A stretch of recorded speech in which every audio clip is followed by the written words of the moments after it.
Il est 7h11 sur Europe 1. Dimitri Pavlenko, vous recevez ce matin le docteur Valérie Oslander. Bonjour Valérie Oslander.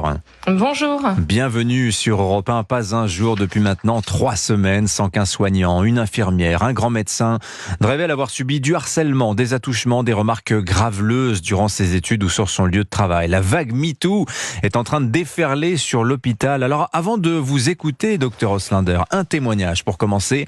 C'est celui de Marine L'Orphelin. Marine L'Orphelin, Miss France 2013, alors elle est médecin. Elle a pris la semaine dernière sur Instagram, vous allez l'entendre, c'est tout à fait la situation que l'on est en train de vivre à l'hôpital. On écoute Marine L'Orphelin.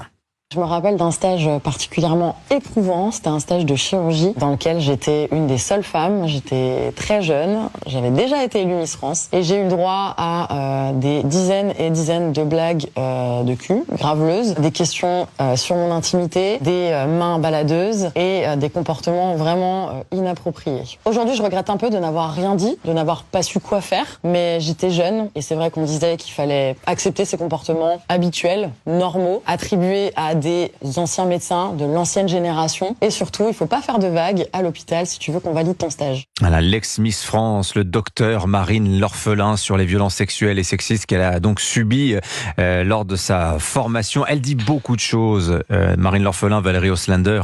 C'est un témoignage, et c'est pas le plus difficile à entendre, parmi des centaines qui tombent ces derniers jours sur les réseaux sociaux. Oui, alors moi je suis pas étonnée de son témoignage et aussi comme elle était étudiante en médecine et ça m'est arrivé aussi d'entendre quasiment à chaque stage des faits de sexisme, des blagues grivoises, donc je suis absolument pas étonnée de ce qu'elle raconte et c'est vrai que c'est en effet quelque chose qui existe depuis des décennies, un sexisme qui est omniprésent. On en parle depuis peu parce qu'il y a une médiatisation du sujet, mais ça fait des décennies que ça existe. Moi j'en parlais dans mon livre en 2017 déjà. C'est ce que j'allais dire, Valérie Oslander, vous avez été parmi les premiers et les premières dès 2017 à briser l'omerta sur ce climat de maltraitance verbale, physique, psychologique, sexuelle à l'hôpital. Et ça n'avait pas percé le mur du son médiatique. Pourquoi, d'après vous ? C'est vrai que ça m'a toujours scandalisée. Depuis le début de mes études, j'avais toujours remarqué ce type de violence et je ne comprenais pas ce que les violences pouvaient faire à l'hôpital. Alors pourquoi ça a pas percé plus que ça ? Je pense que malheureusement, il a fallu attendre qu'on médiatise le sujet avec l'affaire récente pour justement justifier de la médiatisation de ce sujet. Mais après, je pense que c'est important d'en parler. Il faut quand même se rendre compte que ça concerne toute l'échelle de la hiérarchie. C'est pas seulement les étudiants, c'est aussi tout type de professionnels de santé.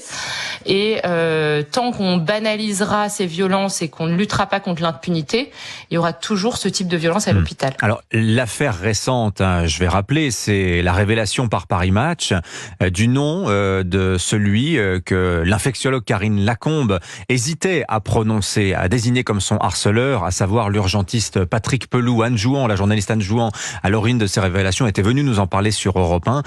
Il fallait des grands noms finalement pour que la parole se libère, Valérie Oslander. Je pense, parce que suite à la sortie de mon livre, il y a eu quand même des actions du gouvernement, notamment contre une lutte contre le harcèlement moral et aussi le sexisme à l'hôpital, mais finalement aucune action n'a vraiment été menée.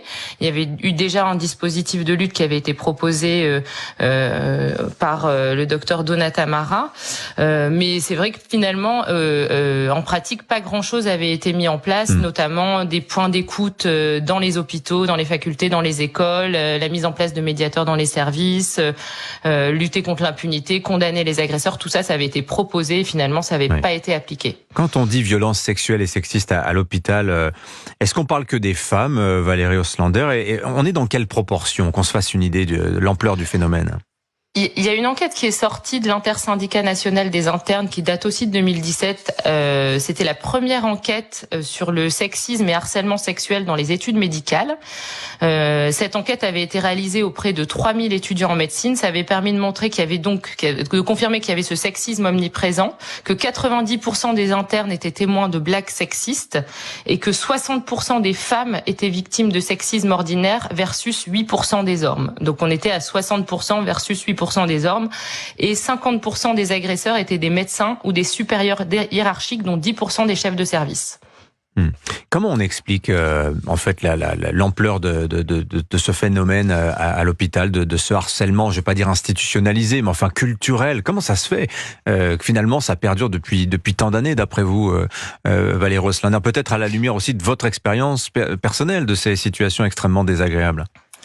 Il y a cet esprit carabin au sein de l'hôpital où on utilise ces blagues sexistes, et finalement ça a été utilisé comme excuse pour justifier des actes de violence sexistes et sexuelle. C'est finalement une porte d'entrée vers ce type d'agression, le fait qu'il y ait cet esprit carabin au sein de l'hôpital. Oui. Marine L'Orphelin parlait de peur des représailles. Elle disait, j'avais peur pour mon stage, pour mon diplôme, que ça... Oui.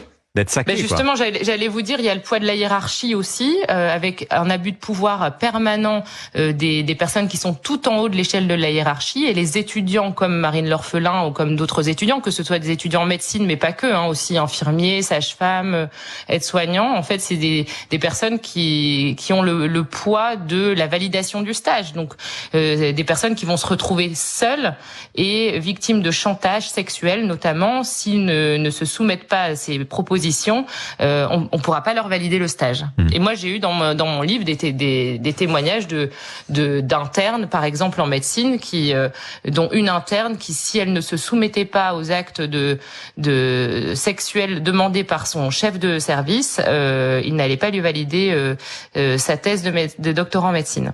Et ça fait quel médecin, ça, quelques années plus tard, docteur Oslander? Est-ce que, même pour vous, je veux dire, est-ce que ça a eu des conséquences sur votre carrière? Complètement. Je pense que en tout cas, je me serais posé la question de travailler à l'hôpital ou pas.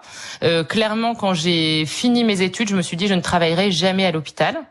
Je pense que ça a un impact énorme, et que ce soit les témoignages que j'ai recueillis ou d'autres témoignages que j'ai pu entendre après, ou des enquêtes chiffrées même qui ont été faites par les associations des étudiants, qui ont montré un lien direct entre ces violences subies et le fait de vouloir travailler ou non à l'hôpital, ou pour des personnes qui travaillent à l'hôpital d'être complètement dégoûtées de l'hôpital, et sans compter les conséquences sur la santé de ces victimes, la santé psychologique évidemment, mais aussi physique, et aussi sur leur vie personnelle et professionnelle. Il faut pas oublier que quand je parle de l'impact sur la vie professionnelle, c'est que les victimes collatérales de ce type de violence, ce sont les patients.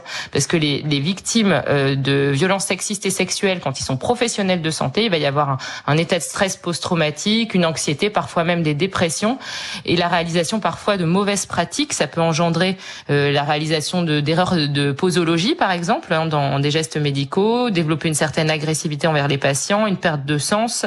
Et donc, faut vraiment pas oublier que les victimes collatérales, ce sont les patients. Merci de votre intervention ce matin sur l'antenne d'Europe 1, docteur Merci à vous. Valérie Oslander. Merci d'avoir été avec nous. Bonne journée à vous. Très bon